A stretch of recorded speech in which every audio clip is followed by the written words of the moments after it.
parents, this is Oluwaseun Afilake Afi from Parenting Network and Igniting Network. What are we about? We are about supporting parents to support their kids. We support teenagers. We help you support your teenagers through the 7 years of complex teenagehood to becoming an adult, to becoming an effective, productive, and outstanding adult and outstanding leader. We also support parents in the home such that there will be stability and there will be reduction to antisocial behavior. Before I go on to the topic for today, make sure you hit the subscribe button and also the notification bell too, so that I can notify you every time we upload a brand new video on YouTube. This is to support you on your parenting journey. Stay tuned. For agreeing to talk to us. Thank you very much. It's nice to see your face. So we'll just kick in straight away. So Bryan, I want you to talk to us a bit about yourself and especially about your parenting journey. I'm a maths teacher who lives in Richmond. I have two children, two lovely children. I have Amy, who is 10 years old, and Marco is 2 years old. Amy lives in Italy. So lives very far away from me. So she's a child from a previous relationship, and Marco is living with me in Richmond at the moment. So it's a very interesting journey, parenting. I think it's the most challenging, interesting, beautiful thing that can happen. But obviously it has a lot of hard times as well, and a lot of difficult times and times where you need to put other people before yourself. I think that's the way I see it. And I love my children equally. There's no difference. Although I have one children who I see on a daily basis, and one I see 3-4 times a year for a stretch of time. I don't perceive there's any particular difference. Although, as people would expect, my parenting strategies for both children are different because the roles I play for those two children are different. However, I'm the same person, so it's a very interesting journey. So that's in a nutshell a little bit about me and my children. Wow, there is a lot in there. One of the things that I picked up was when you said that, you put people before yourself, which is that we're talking about parenting, and I think that's what parents do. A lot of times we put our children before us, and it's just a side of parenting which is selfless, putting our children before us. I know that you told us a bit about your girl who does not live with you. So how do you feel about this? And how do you bridge the gap of not being there physically for your child, So let's start from the way I feel. Well, obviously guilt is what you got to deal with on a daily basis, but then you got to move on from that, really, because like we said about putting yourself second, you can't wallow in your own feelings, sort of thing. That's the way I feel about it, is that, so regardless of how you don't set out to be a parent, a long distance parent like I am for my daughter. So it's not something you'd wish whenever your children are born, but it's something that happens.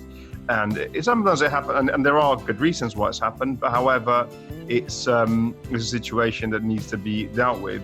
And obviously you need to find the best out of their situation. And then the second bit was, how do I deal with it? Yeah, how do you bridge that gap of not being physically there? Because of course there is no gap. In my opinion, there is no gap. My love for my children is always my children is there. So the gap is only a physical gap. Is not a gap of the way you feel about your children. So of course there are logistical issues you need to circumvent, like organising travel and negotiating maintenance and sorting out how to get to different places at different times, and also the pitfalls of modern communication, so phone, Skype, all the other things, and being able to communicate over this is quite hard actually with a young child, because my daughter, when I broke up with my ex-girlfriend, my daughter was only 2 years old. So Wow. as you can imagine, communication via phone was very minimal. However, I think it's one of those things you can't take any conversation personally. You don't, you keep that level of determination, and then you find a way to engage your child from distance.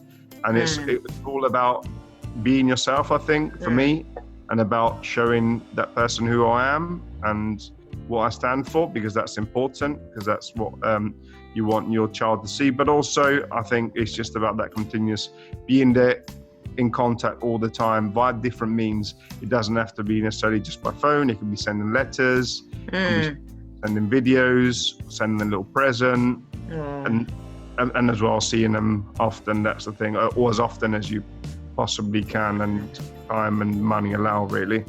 Wow, there's a lot in that as well. I tried to scribble down a few things that you said.